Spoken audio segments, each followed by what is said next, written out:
Hello friends, welcome to my channel sign UPPSC. Friends, last class में हमने उत्तर प्रदेश समीक्षा अधिकारी, सहायक समीक्षा अधिकारी प्रारंभिक परीक्षा 2014 में आए हुए history, geography, polity and science के क्वेश्चन को डिस्कस कर दिया था।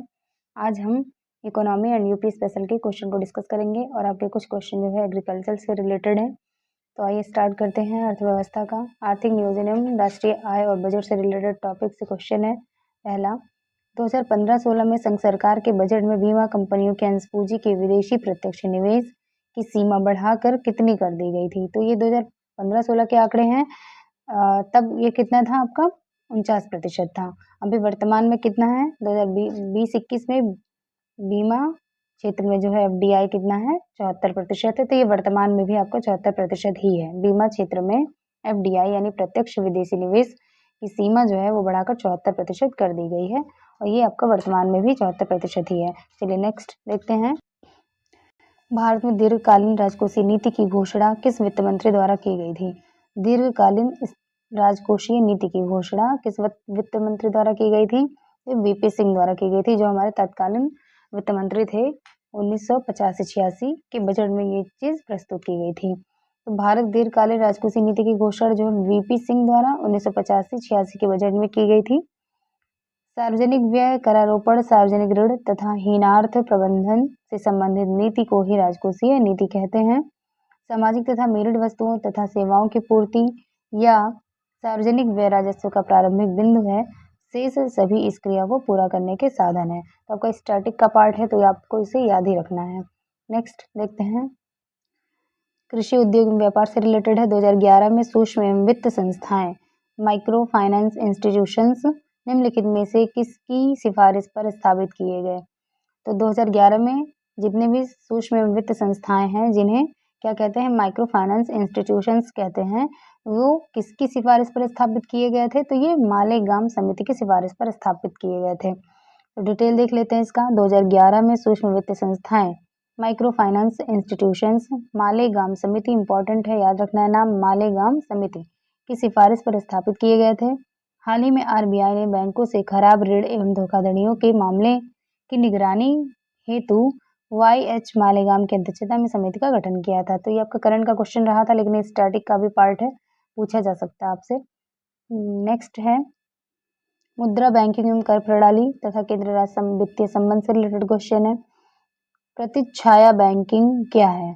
प्रतिछाया बैंकिंग क्या है? बैंक के कार्य को बैंक द्वारा आउटसोर्स करना, या ऑप्शन बी है गैर बैंकिंग वित्तीय संस्थाओं NBFCs द्वारा वित्तीय तथा अन्य गतिविधियों को संपन्न करना। तो प्रतिछाया बैंकिंग का कार्य यही है। आपका ऑप्शन बी सही हो जाएगा, गैर बैंकिंग वित्तीय संस्थाओं यानी कि NBFCs।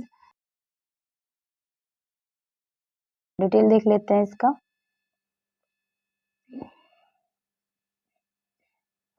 गैर बैंकिंग वित्तीय संस्थाओं द्वारा वित्तीय तथा अन्य गतिविधियों को संपन्न करना क्या कहलाता है? प्रतिछाया बैंकिंग कहलाता है।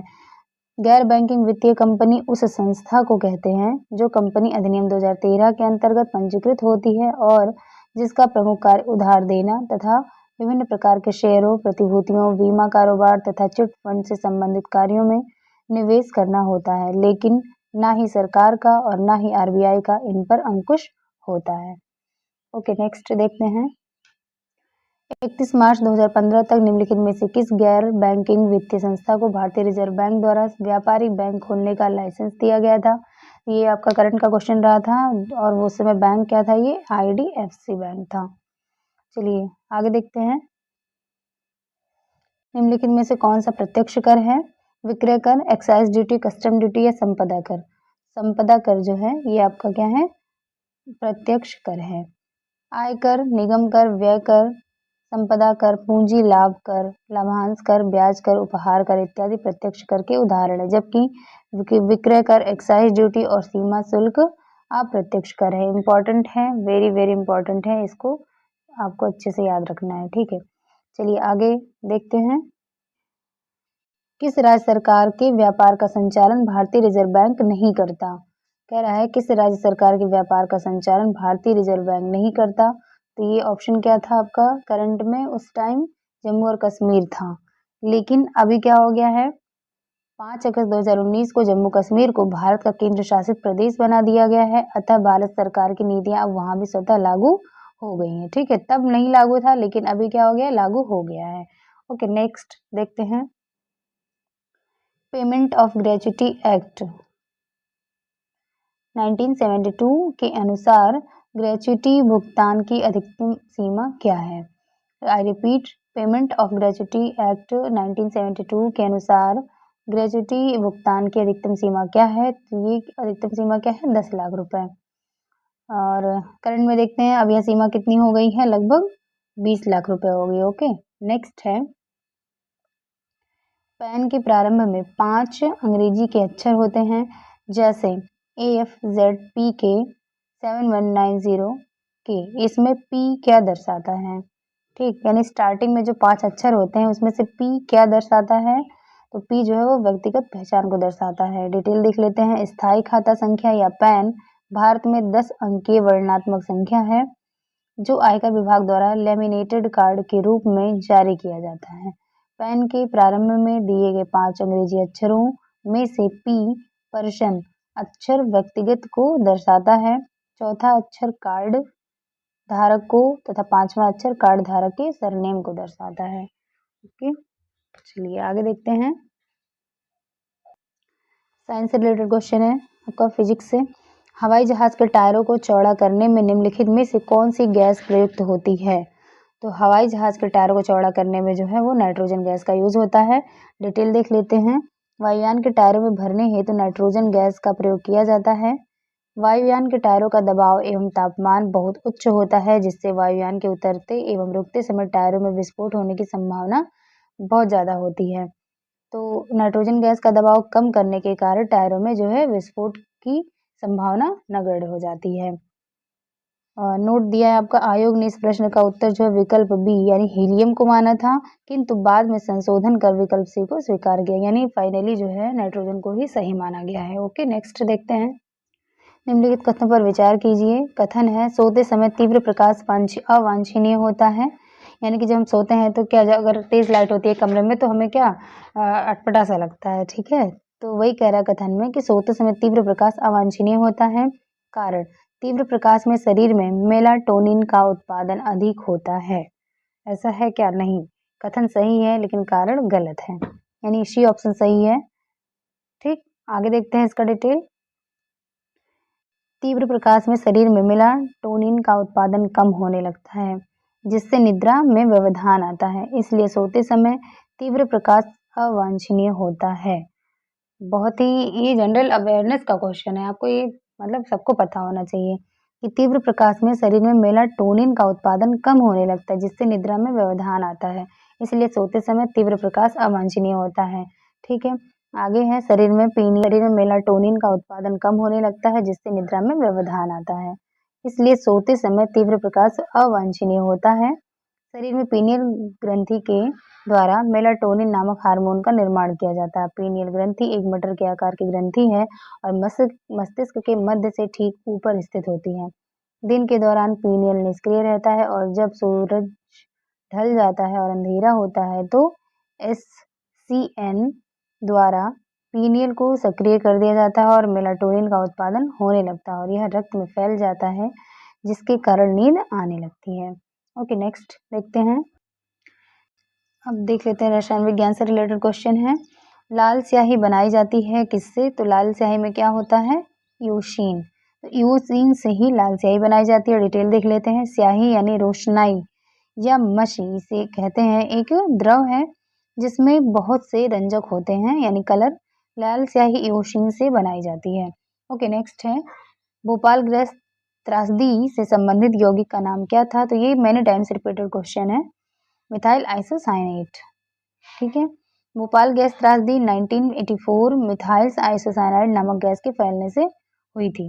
ओके, चलिए नेक्स्ट देखते हैं। फोटोग्राफी में स्थिर करने के रूप में प्रयुक्त होने वाला रासायनिक पदार्थ क्या है?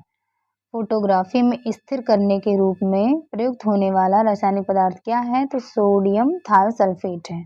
ओके, डिटेल देख लेते हैं। सोडियम थायोसल्फेट नामक रसायन का प्रयोग फोटोग्राफी में नेगेटिव एवं पॉजिटिव के स्थायीकरण में होता है। इसका उपयोग सोने व चांदी के निष्कर्षण में भी किया जाता है। ठीक है, सोडियम थायोसल्फेट। ओके, नेक्स्ट है, निम्नलिखित में से किस लवण को प्रतिदिन खाद्य नमक के रूप में उपयोग नहीं करना चाहिए? तो समुद्री नमक को जो है वो प्रतिदिन जो है खाद्य लवण के रूप में उपयोग नहीं करना चाहिए। डिटेल है, समुद्री नमक का प्रतिदिन सेवन मानव के लिए घातक हो सकता है। समुद्री नमक के अधिक उपयोग से उच्च रक्तचाप यानी हाई ब्लड प्रेशर व किडनी खराब होने की संभावना होती है। ठीक है, चलिए आगे देखते हैं। प्राकृतिक कपूर प्राप्त होता है किससे? हिमालय पर्वत के उच्च स्थानों की चट्टानों से। आगे और भी ऑप्शंस देख लेते हैं। वेनेजुएला में एंजिल प्रपात के फेन यानी झाग से, या चीन तथा जापान के एक देशज वृक्ष से। यानी कि जो प्राकृतिक कपूर होता है वो कहाँ से प्राप्त होता है? तो चीन तथा जापान के एक देशज वृक्ष से, यानी वहाँ की स्थानीय प्रजाति का एक वृक्ष है चीन और जापान में पाया जाने वाला, तो वहीं से जो है आपका कपूर की प्राप्ति होती है। डिटेल है, प्राकृतिक कपूर चीन तथा जापान के एक देशज वृक्ष से प्राप्त होता है। कपूर के वृक्ष का वानस्पतिक नाम जो है ये सिन्नामोमम कैम्फोरा है। सिन्नामोमम कैम्फोरा है। यह एक सदाबहार वृक्ष है। यह मुख्यतः चीन में पाया जाता है, जहाँ से यह जापान, कोरिया, ताइवान व वियतनाम और दुनिया के बाकी देशों में पहुंचा। भारत में कपूर के वृक्ष देहरादून उत्तराखंड में, मैसूर कर्नाटक और सहारनपुर आपका यूपी व नीलगिरी जो आपके तमिलनाडु, केरल, कर्नाटक की सीमा में पड़ता है, वहाँ पे पाया जाता है। ओके, नेक्स्ट देखते हैं। मानव चिकित्सा विज्ञान जंतु विज्ञान से रिलेटेड क्वेश्चन है। निम्नलिखित में से यौगिकों के किस समूह को सहायक आहार कारक कहा जाता है? तो विटामिन को सहायक आहार कारक कहा जाता है। डिटेल देख लेते हैं। विटामिन या जीवन सत्व भोजन के अवयव हैं जिनको सहायक आहार कारक की संज्ञा दी जाती है। अल्प मात्रा में इसकी आवश्यकता सभी जीवों को होती है। रासायनिक रूप से ये कार्बनिक यौगिक होते हैं। यह यौगिक उस यौगिक को विटामिन कहा जाता है जो शरीर द्वारा पर्याप्त मात्रा में स्वयं उत्पन्न नहीं किया जा सकता, बल्कि भोजन के रूप में लेना आवश्यक होता है। तो आपसे कोई अगर पूछता है कि विटामिन किसे कहते हैं, तो विटामिन क्या होता है? जो शरीर द्वारा पर्याप्त मात्रा में स्वयं उत्पन्न नहीं किया जा सकता, बल्कि भोजन के रूप में लेना आवश्यक होता है, वही क्या कहलाता है? विटामिन कहलाता है। ठीक है, चलिए आगे देखते हैं। भोजन का एक प्रमुख अंग है, क्या है? स्टार्च, ग्लूकोज, कार्बोहाइड्रेट या सेलुलोज। तो कार्बोहाइड्रेट जो होता है भोजन का एक प्रमुख अंग होता है। डिटेल है, कार्बोहाइड्रेट ऊर्जा प्रदान करने वाले पदार्थों का वर्ग है। ये रासायनिक यौगिक होते हैं जिनमें कार्बन, हाइड्रोजन और ऑक्सीजन होते हैं। कार्बोहाइड्रेट कार्बनिक यौगिक होते हैं जो पचने के पश्चात ग्लूकोज में परिवर्तित हो जाते हैं और ग्लूकोज ऑक्सीजन के द्वारा ऑक्सीकृत होकर शरीर को ऊर्जा प्रदान करने लगते हैं। ओके, नेक्स्ट है, मानव के बाल एवं नख यानी नाखून में निम्नलिखित में से कौन सा प्रोटीन विद्यमान है?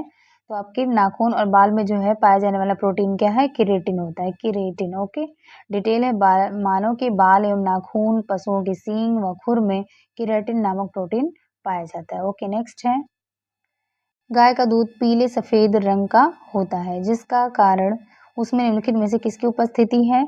तो गाय का जो दूध होता है वो हल्के पीले रंग का होता है। वो किसके कारण होता है? तो केसीन के साथ साथ कैरोटीन की वजह से होता है। ठीक, दूध में कौन सा केसीन के कारण जो है दूध का रंग सफेद होता है और हल्का पीलापन जो होता है वो कैरोटीन के कारण होता है। चलिए आगे देखते हैं। डिटेल देख लीजिए, आपका यहाँ पे दिया भी हुआ है। कैसीन नामक प्रोटीन की उपस्थिति के कारण दूध का रंग जो होता है सफ़ेद होता है और कैरोटीन की उपस्थिति के कारण होता है दूध का रंग पीला होता है। लैक्टोज की मौजूदगी से दूध में हल्की मिठास होती है। तीनों पॉइंट आपको याद रखना है।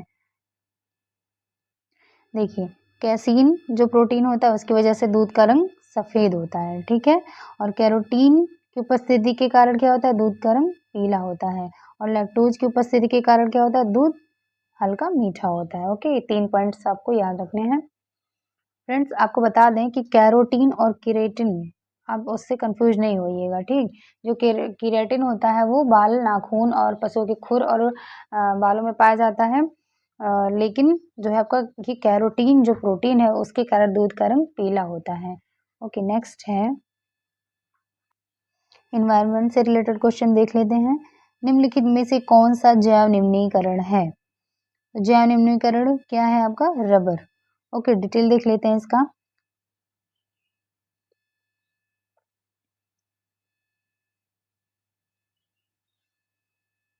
प्राकृतिक रबर जैव न्यूनीकरण होता है। यह पेड़ों और लताओं के रस या रबर क्षीर से बनता है।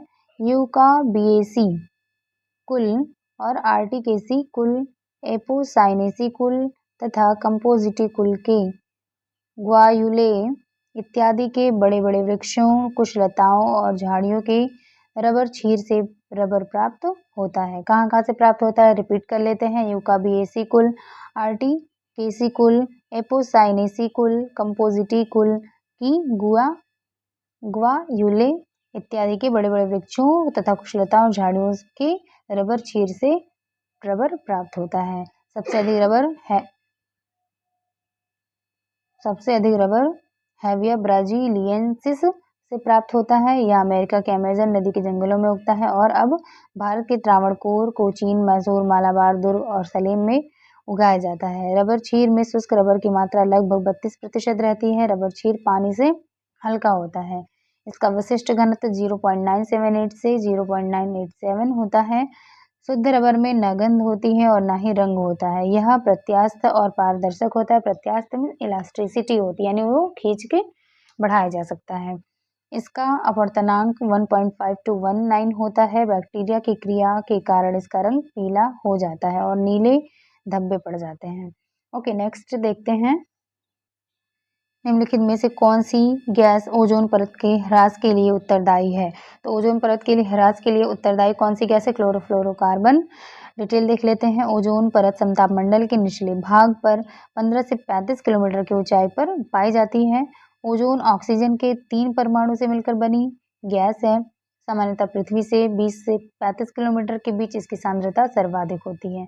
ओके, 15 से 35 किलोमीटर की ऊंचाई पर पाई जाती है, बट 20 से 35 किलोमीटर के बीच की सांद्रता यानी डेंसिटी सबसे ज़्यादा होती है। ओजोन परत की मोटाई नापने के लिए डॉप्सन का यूज़ करते हैं। भारत के श्रीनगर में ओजोन परत की मोटाई सबसे अधिक और त्रिवेंद्र में सबसे कम है। वेरी वेरी इंपॉर्टेंट लाइन है कि भारत की अगर बात करते हैं तो भारत के श्रीनगर, ठीक है, यानी जम्मू कश्मीर में ओजोन परत की मोटाई सबसे अधिक है, जबकि त्रिवेंद्रम यानी आपका केरल का हिस्सा हो गया, वहाँ पे जो है ओजोन परत की मोटाई सबसे कम है। ओजोन परत की क्षति के लिए सर्वाधिक उत्तरदायी गैस जो है वो CFC यानी क्लोरोफ्लोरोकार्बन गैसेज हैं। ओके, नेक्स्ट देखते हैं।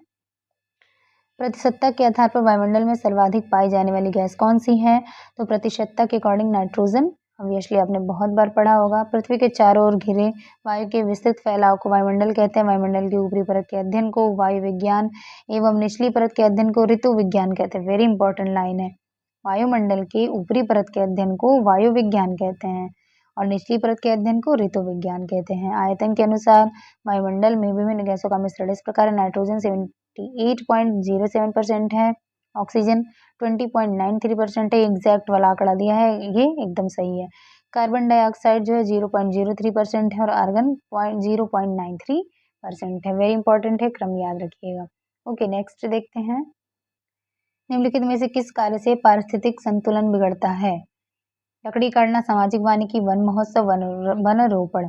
तो लकड़ी काटने से क्या होता है? आपका पारिस्थितिकी संतुलन बिगड़ता है। डिटेल है। वनोन्मूलन यानी पेड़ों को काटने से पारिस्थितिकी संतुलन बिगड़ता है, जबकि वन रोपण, सामाजिक वानिकी इत्यादि कारक पारिस्थितिकी संतुलन को बनाए रखने में सहायक होते हैं। ओके, नेक्स्ट देखते हैं।